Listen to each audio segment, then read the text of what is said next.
We usually look at Ultra Beasts as these incomprehensible aliens. Understandably so, especially since they don't even come from the same dimension as us, or so you would think. Because when you take a closer look at Xurkitree, something feels weirdly familiar, doesn't it? Its cable-like body resembles gigantic roots, ones that even in its home dimension burrow through the ground. And where have we seen this before? This also occurred during the final battle in Pokemon Legends ZA, and I believe that the Ultra plant could very well be a lost reality, a reality where Ange was able to mutate even further. The details of its construction were heavily left up to interpretation, but what we do know is that it was designed to be the opposite of the ultimate weapon, giving life to others instead of taking it. Interestingly enough, the machine is also built to function inversely to the stones on Route 10, the ones that powered the ultimate weapon in the past. After activation, Ange starts to emit mega energy, and when deactivated, it supposedly absorbs it, storing the energy for later use. So perhaps that's where AZ got the idea from. While we can never see it being utilized in its intended way, we can conclude something rather crucial about the structure. When Mega Floette tried to control it, it overwhelmed her with mega energy, causing the structure to become Hyperrogue Ange Floette, a name that is anything but accurate. During the final fight, our rival calls out to us, letting us know that they're safe inside the writhing mass of vines, and that's all due to Mega Floette protecting them from the inside. This then also means that the flower we see at the top of the tower isn't Floette. Instead, they seem to be becoming their own Pokemon. I'll explain how this concept ties into the overall theory in just a second, but for now, I'd like to explain to you another idea, and it revolves around this thing AZ calls Mega Energy. While we don't know all too much about it, we do know this. It causes Pokemon to Mega Evolve against their will, it can evidently create life as stated before, and it's been described as a light that radiates off of Lumiose Tower.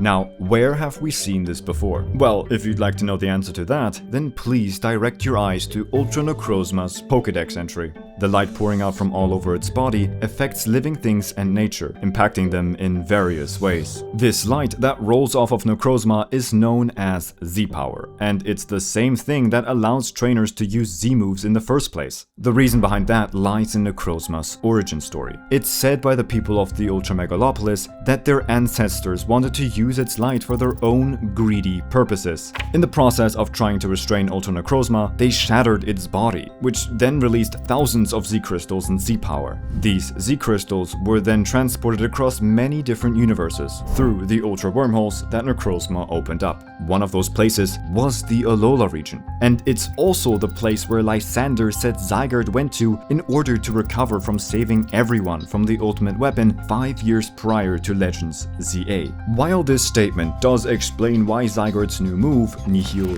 Light, so closely resembles Ultra Necrozma's light that burns the sky, with them both needing a form change through the injection of either Mega Energy or Z-Power from their trainer, it does leave us with a really important question. Why did Zygarde go to Alola and not Hoenn, a region whose ground is filled to the brim with something known as primal energy, one that both Kyogre and Groudon desperately fight for? Well, I think there's only one real answer to that. It's because the energy of Mega Evolution and Z-Power are essentially the same. It's something I'd call light energy. The same power that we see Arceus use in the beginning cutscene of Legends of Arceus, as well as the light of evolution. It's the purest form of energy. The Devon Corporation even has another name for it, that being Infinity Energy. If these two powers are also the same, then it would explain why when Zygarde Mega Evolves, it more closely resembles Necrozma, as it was quite literally just injected with even more of Necrozma's power, the power of light.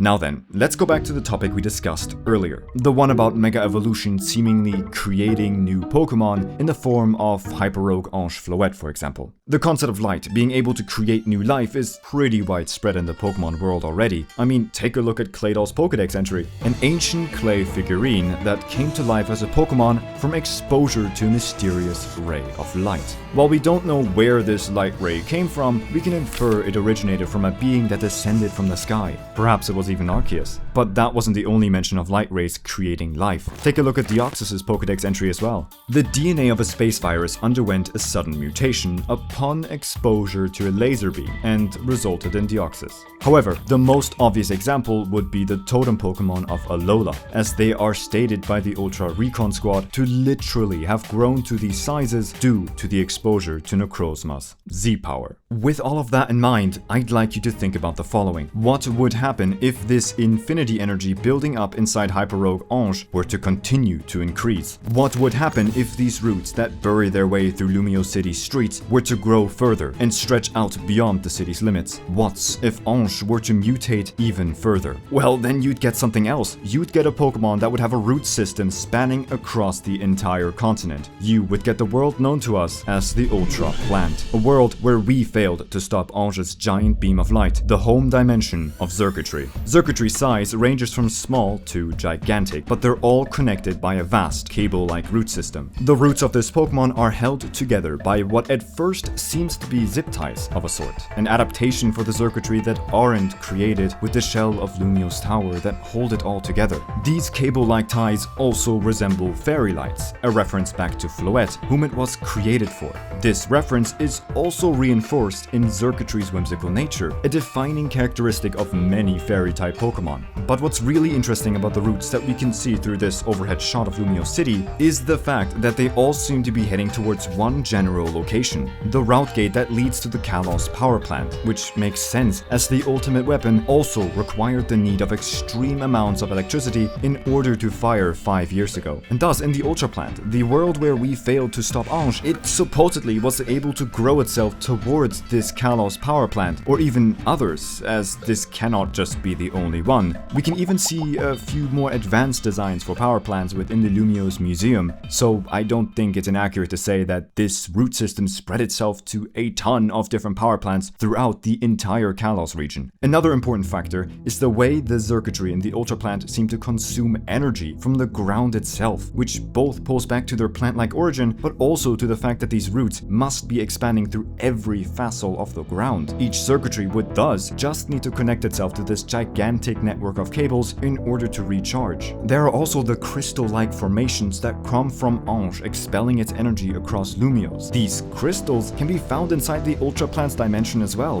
now spread all over, with some even towering over their surroundings. Let's also talk about the names themselves. The most obvious one here is the Ultra Plant, which has the double meaning of power plants and, well, normal plants, something Xurkitree both exemplifies. But also take a look at the name Xurkitree and the way it's spelled. It's a combination of the words circuit and tree, or better said, it's a corruption of the two, as circuit isn't really spelled like that. It makes sense for this to be a corrupted word though, as the whole city seems to be undergoing a corruption of sorts, not just Hyperrogue Ange. Listen to the music during the ending sequence of the game. The music plays itself forward before contorting and then playing itself backwards.